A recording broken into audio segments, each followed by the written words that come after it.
Welcome to Winjo Study. In today's video, we are going to discuss about number system and real numbers. So, without wasting time, let's get started. Now, very first topic is that introduction, in which we will first see that the concept of all numbers and number system. Then rational and irrational numbers. Then full chapter concept like Euclid division lemma, algorithm, division method, prime factorization method to find HCF and LCM. Okay. The next thing is that सबसे पहला अब जो topic है वो है natural numbers. सब natural numbers क्या होते हैं? नेचुरल नंबर्स वो नंबर्स होते हैं जो कि काउंटिंग के फॉर्म में होंगे, जिनमें जीरो इंक्लूड नहीं हुआ होगा. वो क्या हो जाएगा हमारा नेचुरल नंबर्स. जैसे कि 1 2 3 4 5 6 7 अप टू n नंबर्स. तो ये क्या हो जाते हैं हमारे नेचुरल नंबर्स. देन आता है ना वोल नंबर का कंसेप्ट. तो अब वोल नंबर क्या है? वोल नंबर जिसमें ज़ीरो इंक्लूड हो जाएंगे. जिस नंबर में ज़ीरो इंक्लूड हो गया काउंटिंग नंबर में, दैट इज़ वोल नंबर. जैसे 0 1 2 3 4 5 6 7 8 2 अप टू n नंबर्स क्या हो गया वोल, क्योंकि इसमें आ गया ज़ीरो. देन आ जाता है इवन नंबर्स. अब इवन नंबर का कंसेप्ट तो बहुत आसान है कि जो नंबर 2 से डिविजिबल होगा that is considered as even number. जो 2 से डिविजिबल होगा, जैसे 2 4 6 7 सॉरी 7 नहीं है, 2 4 6 8 10 12 14 एक्सेट्रा. ना आता है ऑड नंबर. ऑड नंबर भी तो बहुत ही ईजी है. अब ऑड नंबर क्या होते हैं? जो कि डिविजिबल नहीं होंगे 2 से, जैसे 1 3 5 7 9. तो ये सब क्या होते हैं 2 से डिविजिबल नहीं आते हैं, तो इनको हम लोग क्या बोलते हैं कि ऑड हैंगे, ये ऑड है. ना नेक्स्ट थिंग क्या आ जाता है? इंटीजर्स. इंटीजर्स क्या होते हैं? Mixture of negative and positive numbers. So mixture जो होगा निगेटिव और पॉजिटिव का, उसको हम लोग बोलते हैं इंटीजर्स. नाउ आता है प्राइम नंबर्स का कंसेप्ट. अब ये प्राइम नंबर्स क्या है? अब हम लोगों ने देखा कि नंबर्स में जो है ना कुछ ऐसे भी नंबर्स हैं जो कि 1 या अपने आप से ही डिविजिबल से इटसेल्फ से ही डिविजिबल होंगे 1 से, तो उनको हम लोगों ने बोला प्राइम नंबर है ये. जैसे कि 1 2 3 5 7 11. सो ये सारे क्या हैं? Prime numbers. अब तो आपको आगे का पता ही होगा कंपोजिट नंबर्स. अब कंपोजिट नंबर ऐसे नंबर्स को बोलेंगे जो अपने आप से भी डिवाइड होंगे, 1 से भी डिवाइड होंगे, अदर नंबर्स से भी डिवाइड होंगे. That is considered as composite numbers. जैसे कि 4 6 8 9 10 12. So these are composite numbers. Now आगे चलते हैं. आता है अब रैशनल नंबर का कंसेप्ट. रैशनल नंबर्स वो नंबर्स होते हैं ना जो कि पी बाई क्यू के फॉर्म में होंगे, वेयर क्या होता है p and q are integers होंगे और q does not equal to zero. Zero नहीं होना चाहिए. ठीक है. जैसे कि कोई पी वाई क्यू के फॉर्म में होंगे, तो जैसे कि 10/2 3/5 9/15. तो ये सारे क्या हो गए आपके रैशनल नंबर्स. अब रैशनल नंबर को पहचानने का कुछ ऐसे भी तरीके होते हैं जो मैं आपको बताता हूँ अभी. एक होता है टर्मिनेटिंग, एक होता है रिपीटिंग. एक तो होता है कि जो डिवाइड करने के बाद टर्मिनेट कर जाएंगे. जैसे एग्जांपल देते हैं. देखिए मैंने क्या लिया, 2 से डिवाइड करना हूँ मैं 4 को, तो ये 2 टाइम्स में 4 कट जा रहा है. 2 टाइम्स में 4 कट जा रहा है, यानी कि ये पूरा क्या हो रहा है? ये क्या हो रहा है? टर्मिनेट हो रहा है. क्या हो रहा है? टर्मिनेट. टर्मिनेट हो गया, पूरा कट गया. तो इसको हम लोग क्या बोलेंगे कि ये रैशनल नंबर्स है. अब देखिए कुछ ऐसे भी होंगे जो टर्मिनेट नहीं होंगे लेकिन रिपीट होंगे. जैसे अच्छा हम 7 को मैं करके देखता हूँ. 2 से मैं इसे 2 3 मैं 6 करता हूँ, ये 1. सॉरी ये आपका फिर ये टर्मिनेट कर जाएगा. बट अगर कोई ऐसे नंबर्स है, जैसे कि मैं लेता हूँ एग्जांपल में 1.252525 ऐसा कोई नंबर्स के कटने के बाद आ रहा है, तो इसको हम लोग बोलेंगे नॉन टर्मिनेटिंग बट रिपीटिंग. तो ये क्या हो जाएगा? रैशनल नंबर्स हो जाएंगे. Non terminating but repeating is also considered as rational numbers. अब आ जाता है इरेशनल नंबर्स. इरेशनल नंबर क्या हो जाते हैं? गंदे बच्चे.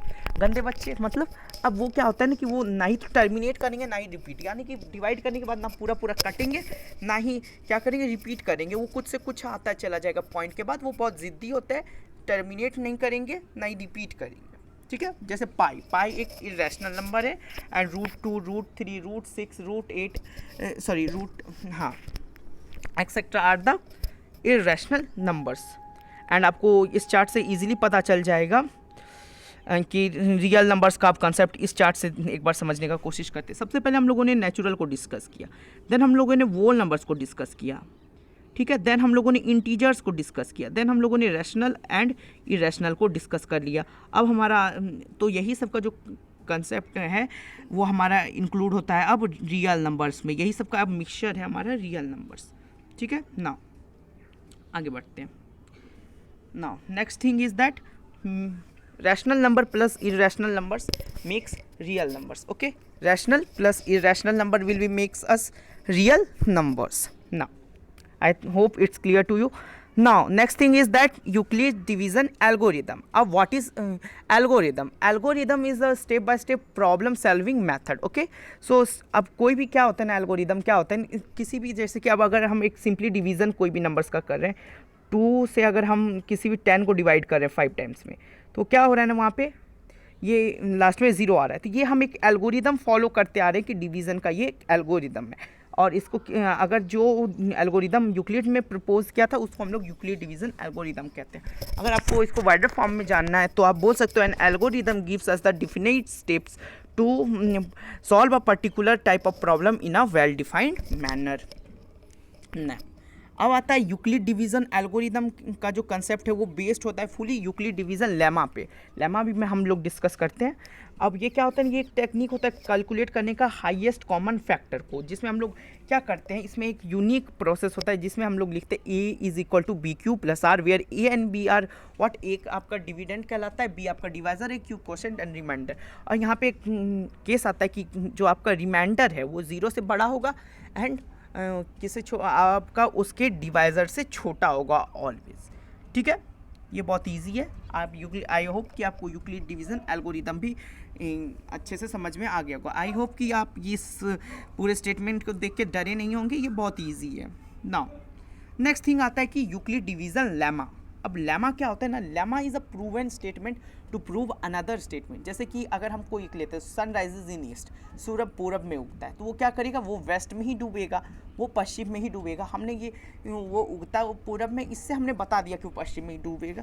सो ऐसे ही लेमा भी होता है। तो lemma is nothing but it is a basically the restatement of usual division system. The formal statement for this is the which pair of the given positive integer a and b, उसमें क्या exist करता है, एक unique whole number that is quotient and remainder which satisfy the relation a is equal to B Q plus are, where क्या होता है, q and r also B 0। ठीक है, बट आर जो है वो 0 से बड़ा होगा एंड बी से क्या होगा, हमेशा छोटा होगा। अगर सिंपली आप समझना चाहो तो ये डिविडेंड इज इक्वल टू क्या हो जाता है, dividend is equal to divisor into quotient plus remainder. I hope it's clear.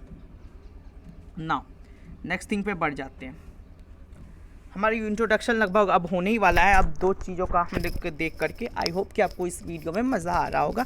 So please do like subscribe our channel. Now अब आ जाता है division method to find HCF. अब डिवीज़न मेथड से एचसीएफ कैसे फाइंड करते हैं, मैं कोई भी 2 नंबर मैं ले करके आप लोग को डिवीज़न करना मैं सिखाता हूँ। जैसे कि हम लेते हैं 180 एंड 240 लेते हैं। ठीक है, 180 एंड 240 2 मैंने नंबर्स लिए। अब एल्गोरिदम क्या बोलता है कि जो छोटे नंबर है ना उसे बड़े को तब तक डिवाइड करो जब तक उसका रिमाइंडर 0 नहीं आ जाता है, और जो नंबर लास्ट में उसको डिवाइड करेगा दैट इज़ कंसिडर्ड एज क्या, उसका एचसीएफ। ओके, क्या होगा, एचसीएफ। नाउ करते हैं, तब 180 से डिवाइड करते हैं 240 को। आई होप आपको अच्छे से समझ में आ रहा है। 1 टाइम्स ये जाएगा तो ये बच के आएगा 60, सॉरी ये 60, हाँ अब ये 60 बच गया। अब ये जो रिमाइंडर हमारा बचा उसी से हम लोग डिवाइड करेंगे अब वापस उसके डिवाइज़र को। ठीक है, नाउ 60 से 180 को डिवाइड करते हैं तो 3 टाइम्स से वो टर्मिनेट कर जाएगा 180। अब ये हमारे पास आ गया क्या निकल करके कि जो ये जो हमारा 60 है वो एचसीएफ होगा 180 एंड 240 का। तो अब हम लोग ऐसे लिख सकते हैं इसको कि 180 एंड 240 का जो एचसीएफ है वो क्या है हमारे पास, 60। Okay, is equal to 60। I hope it's clear.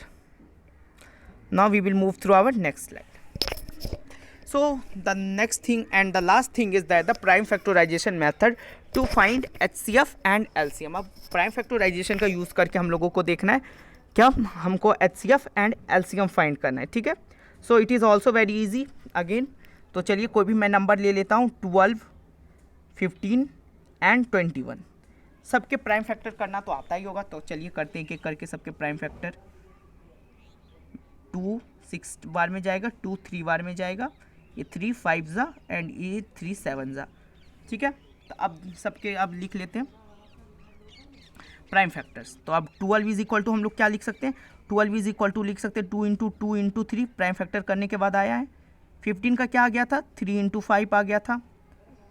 21 का आ गया था 3 इंटू 7। नाउ सबसे कॉमन इसमें क्या है, कॉमन इसमें से एक ही चीज़ है, दैट इज़ कि ये 3 कॉमन है। 3 कॉमन है तो 3 ही इसका HCF होगा। क्या होगा, 3 इसका HCF होगा। और LCM अगर निकालना है तो बाकी के नंबर जो बच गया उससे HCF को मल्टीप्लाई कर दीजिए। तो चलिए करते हैं मल्टीप्लाई के करके। सो क्या बच गया था, 2 टाइम्स 2 इंटू हमारा एक HCF 3 आया था, इंटू हमारा बच गया था 5 इंटू 7। तो अब ये क्या हो जाएगा, 12 इंटू अगर 35, तो इसका जो फाइनल आंसर निकल करके आएगा, आपका फाइनल आंसर निकल के आएगा वो होगा 420। तो अब हम बोल सकते हैं, अब क्या बोल सकते हैं कि जो हमारा LCM उसका निकला, वो LCM जो निकल के आया वो हमारा 420 था, एंड जो हमारा HCF निकल के आया, HCF दैट इज़ क्या था हमारा 3। I hope it's clear to you all. तो हम लोगों ने शुरू से अब हम लोगों ने क्या कंसेप्ट पूरा में देख लिया, हमने पूरे नंबर सिस्टम का कंसेप्ट देख लिया, रैशनल एंड इरेशनल नंबर्स देख लिया। ठीक है, प्राइम फैक्टराइजेशन करना सीख लिया, डिवीज़न लेमा समझ लिया, एल्गोरिदम समझ लिया, एंड हम लोगों ने उनके मेथड यूज़ करके हमने डिवीज़न मेथड का यूज़ करके HCF भी निकालना सीख लिया। आई होप पूरे चैप्टर का जो है कंसेप्ट आपको मिल गया है। एंड अब NCERT questions and extra questions की अब बारी आती है। अगर आपको उसमें NCERT में दिक्कत आती है तो हम लोग एक एक NCERT क्वेश्चंस का अब सॉल्यूशन इसी चैनल पे आप विंजो स्टडी पे हम लोग अपलोड करेंगे। एंड ये सिर्फ ना ही मैथ्स के लिए, आपके लिए science, social science and other subject के लिए भी जल्द ही अवेलेबल हो जाएगा। So stay tuned with us, okay. Now if you like the video, please do like and comment, and also subscribe to our channel, press the bell icon so never miss an updates. Thank you। इस video के लिए बस इतना ही। We will meet in next video। तब तक के लिए good bye, thank you.